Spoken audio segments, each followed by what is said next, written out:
Welcome to today's news wrap up. Let's dive right into the top stories making headlines today.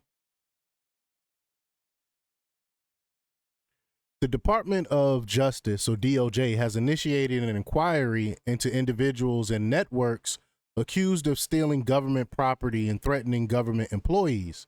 This action follows a referral from Elon Musk's DOJ team. Acting U.S. Attorney for D.C., Ed Martin, stated that his office will be working with the FBI and other law enforcement partners to address these threats and pursue legal action against those involved. A coalition of 14 state attorneys general plan to file a lawsuit against the Department of Government Efficiency led by Elon Musk. The lawsuit aims to prevent DOJ from accessing sensitive federal payment systems which contain personal data and critical financial information. What are they afraid of being uncovered? What are they trying to hide? But the attorneys argue that DOJ lacks the authority to access this information and that such access is unlawful and unacceptable. This legal action follows a temporary restraining order and calls from Democratic lawmakers to revoke DOJ's access to these systems. The lawsuit highlights concern about the potential impact on essential funding and privacy rights. But the government has every right to audit. We know that. So I don't know if this lawsuit is going to hold if we have a reasonable judge look into this. The Department of Transportation has halted funding for the National Electric Vehicle Infrastructure, or Navy, formula program, which aimed to build a nationwide network of electric vehicles charging stations.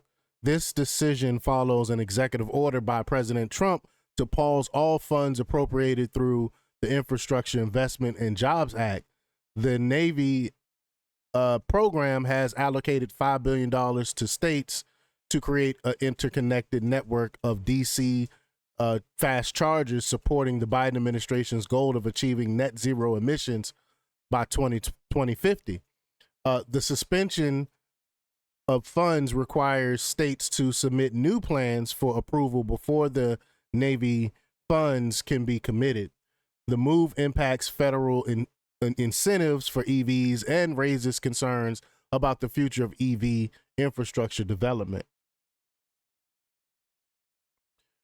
Ford Motor Company reported significant losses from its electric vehicle business in 2024. The company lost nearly $49,000 per EV sold, totaling $5.1 billion in losses for the year.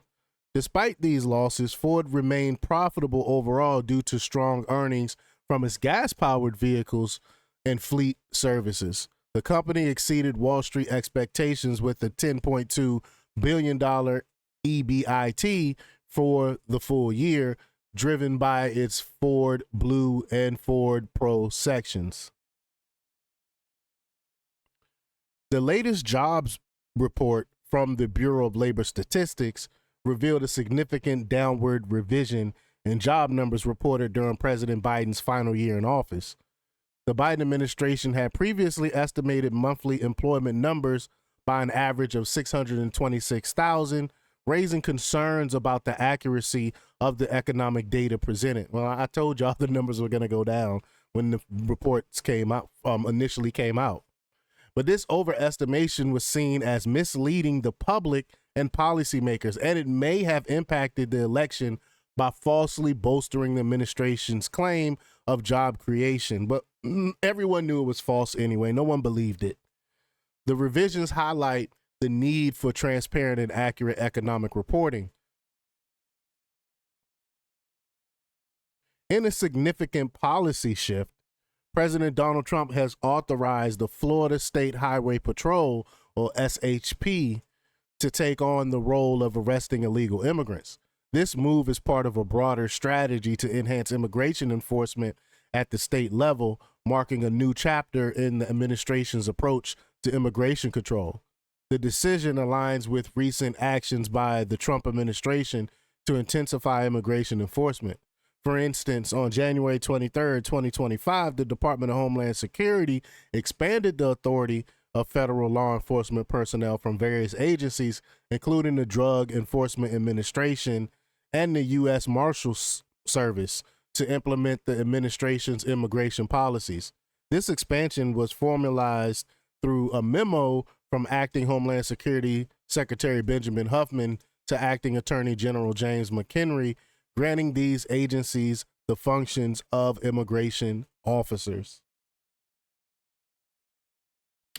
In a recent interaction, Senator Elizabeth Warren claimed, quote, "I don't take contributions from big pharma executives. I don't take any corporate PAC money." And when she made that statement, I couldn't help but laugh at it, because we all know that it was false. However, on X community notes, highlighted that Warren has received substantial donations from pharmaceutical companies and PACs, making her the second largest recipient of such contributions in Congress, following Bernie Sanders. You know, the two that said they didn't take any big pharma money, because Bernie Sanders said the same thing. But this revelation contrasts with her public stance against super PACs and corporate donations.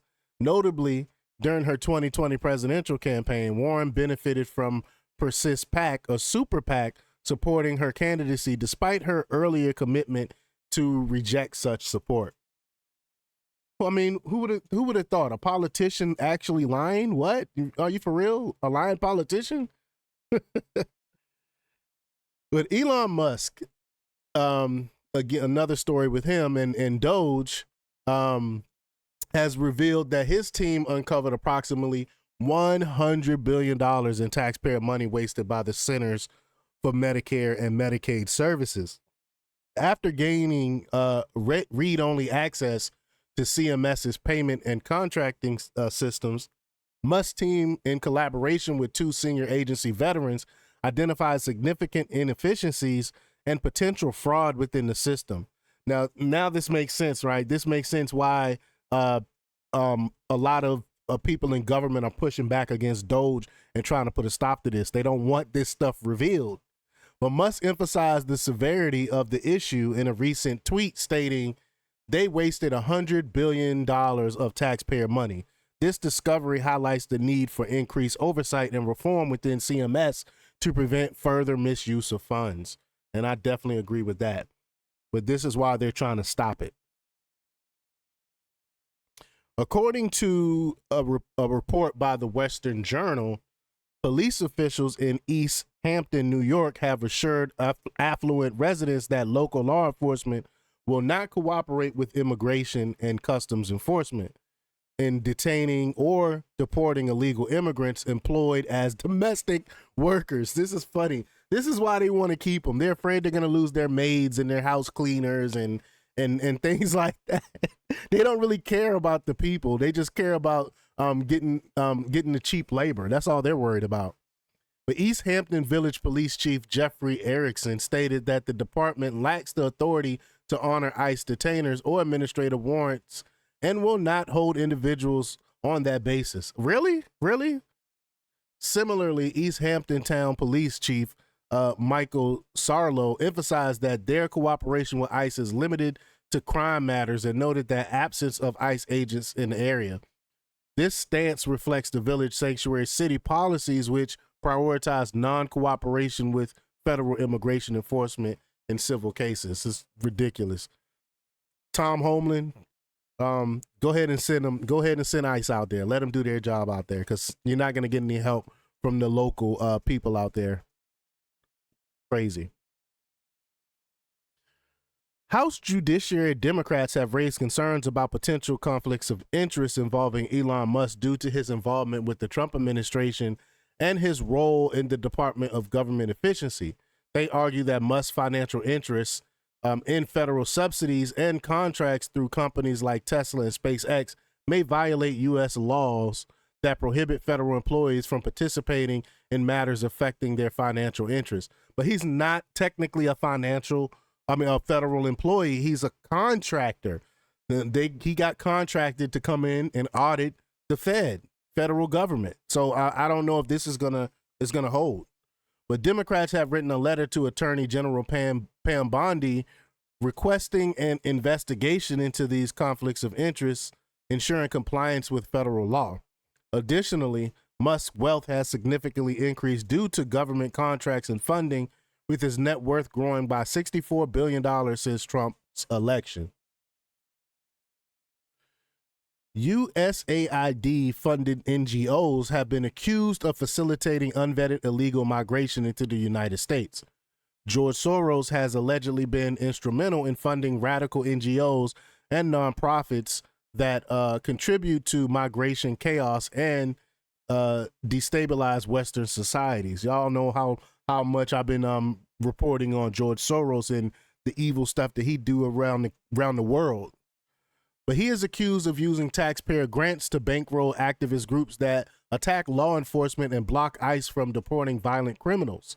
Additionally, Soros's media empire is said to spread propaganda to weaken national sovereignty and promote open borders. His Soros-owned KCBS radio is under investigation for leaking live location of ICE agents. This is crazy that a radio station would do this, putting law enforcement in danger. The Biden-Harris administration is also mentioned in connection with this issue, along with various opinions from other people and stuff like that. And we're gonna probably do a deep dive into this in the future. But that's all for today's news wrap up. Stay tuned for more updates, and don't forget to like, comment, share, and subscribe for the latest in news. Until next time, peace.